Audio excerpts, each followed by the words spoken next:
বিভিন্ন ৰাজনৈতিক দলৰ সৈতে বৈঠক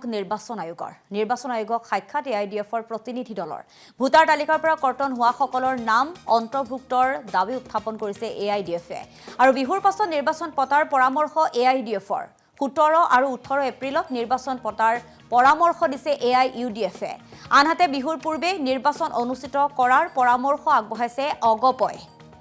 এপ্ৰিলৰ প্ৰথম সপ্তাহত নিৰ্বাচন অনুষ্ঠিত কৰাৰ পৰামৰ্শ দলটোৰ বিদেশী মুক্ত ভোটাৰ তালিকা প্ৰকাশৰ আহ্বান জনাইছে অসম গণ পৰিষদে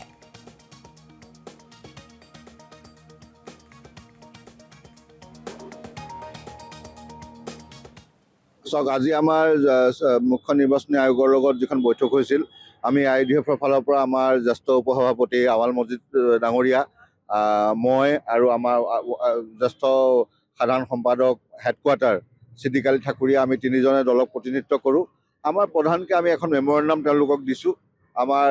দুটা কথাই আমাৰ আছিলে এটা হ'ল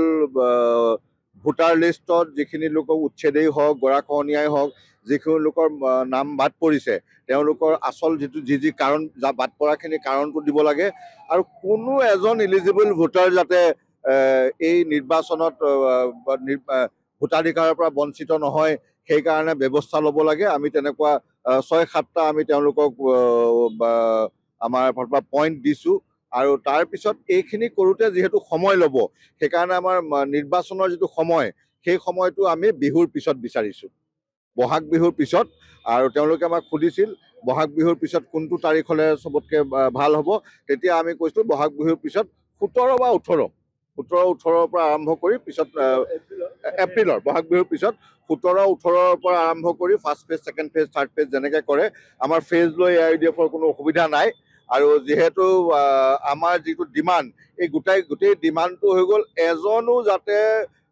ইলিজিবল ভোটাৰ নামৰ কিবা খেলি মেলি উপাধিৰ কিবা খেলি মেলি বা ক'ৰবাত উচ্ছেদ কৰিছে সেইকাৰণে তাৰ পৰা কোনোবাই ষড়যন্ত্ৰ কৰি নাম কাটি দিছে ইফালে তেওঁ নাম উঠাব পৰা নাই বিশেষকৈ আমাৰ এতিয়া এটা তেনেকুৱা ইনষ্টেণ্ট হৈ আছে লুটুমাৰী য'ত উচ্ছেদ হৈছিল লুটুমাৰীখন উচ্ছেদ হ'বৰ সময়ত হৈছে নগাঁও জিলা এতিয়া ডিলিমিটেশ্যনৰ পিছত পৰিছে হোজাই জিলা এতিয়া তেওঁলোকে এপ্লাই কৰিছে কিন্তু হোজাই DC এতিয়াও ইয়েছ নো একো কোৱা নাই তেওঁলোকৰ নাম এডিশ্যন হ'বনে নহয় সেইখিনি কথাও আমি আমাৰ চিফ ইলেকশ্যন কমিশ্যনক আমি জনাইছোঁ আৰু আমাৰ খুব ভাল লাগিল চিফ ইলেকশ্যন কমিশ্যনে আমাৰ কথাখিনি খুব ধৈৰ্য সহকাৰে শুনিছে আৰু তেওঁ আমাক আশ্বাসন দিছে ইভেন আমাৰ যিটো আমি ডেট বিচাৰিছোঁ কি আপোনালোকে এই কামখিনি কৰিবলৈ সময় লাগিব সেইকাৰণে বিহুৰ পিছত 6 তাৰিখৰ পিছত 17 বা 18 তাৰিখৰ পৰা আপোনালোকে অসমত নিৰ্বাচন পাতিলে আমাৰ কোনো ক'বলগীয়া নাই আৰু ফেজৰ আমাৰ কোনো কথা নাই কাৰণ গণতন্ত্ৰত নিৰ্বাচনটো এটা উৎসৱ আৰু আমাৰ বিহুটো যিহেতু জাতীয় উৎসৱ আৰু বিহুৰ পিছত নিৰ্বাচন হ'লে আমাৰ ইলেকশ্যনতো প্ৰাৰ্থীবিলাকে ডাইৰেক্ট পিপল কণ্টেক্টত থাকিবলৈ সুবিধা পাব আৰু আমি জানো উত্তৰ অসমত বিহু মেলা বুলি কয় আমাৰ মধ্য অসম দক্ষিণ অসমত আমি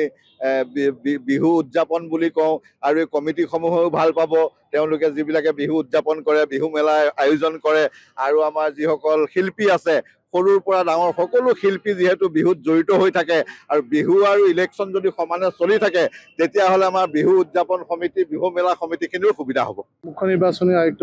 আজি আহিছে আজি ৰেডিশ্যন ব্লুত আমি অসম গণ পৰিষদৰ প্ৰতিনিধি আমি তেওঁলোকৰ লগত কথা পাতিলোঁ আৰু তেওঁলোকে আমাৰ পৰা পৰামৰ্শ বিচাৰিছে যে নিৰ্বাচন কেতিয়া হ'ব বা কেইটা ফেজত হ'ব লাগে আমি অসম গণ পৰিষদ দলে কৈছোঁ যে নিৰ্বাচন বিহুৰ আগত হ'ব লাগে কাৰণ আমাৰ বিহুটো অসমৰ গোটেই বহাগ মাহটো বিহু হৈ থাকে গোটেই বিহুৰ সময়ত যদি নিৰ্বাচন হয় আমাৰ অসমীয়া মানুহৰ কাৰণে যথেষ্ট অসুবিধা হয় সেইকাৰণে বহাগ বিহুৰ আগতে আমি এই নিৰ্বাচন অনুষ্ঠিত হ'বলৈ আমি আহ্বান জনাইছোঁ আৰু সুবিধা হোৱাকৈ যাতে এটা পৰ্যায়ত হ'লে বেছি সুবিধা হয় যদি নহয় তেতিয়া দুটা পৰ্যায়ত কৰোঁ কিন্তু আমি বিচাৰিছোঁ এটা পৰ্যায়ত হ'লে বেছি সুবিধা হয় গোটেই নিৰ্বাচন আৰু আমি এইটো দাবী কৰিছোঁ যে এখন বিদেশী মুক্ত শুদ্ধ ভোটাৰ তালিকা যাতে প্ৰস্তুত হয় সেইটোৱে সেই কথাটো কৈছে এছাৰক লৈ আমি কৈছোঁ যে বিদেশী মুক্ত যিখন ভোটাৰ তালিকা তেওঁলোকে দিছে তাত যাতে এজনো বিদেশী থাকিব নোৱাৰে তেনেধৰণৰ এখন ভোটাৰ তালিকা হওক সেইটো আমি অসম গণ পৰিষদে দাবী কৰিছোঁ আমি কৈছোঁ যে ফাৰ্ষ্ট উইক অফ এপ্ৰিলৰ প্ৰথম সপ্তাহতেই এই নিৰ্বাচন অনুষ্ঠিত হ'লে আমাৰ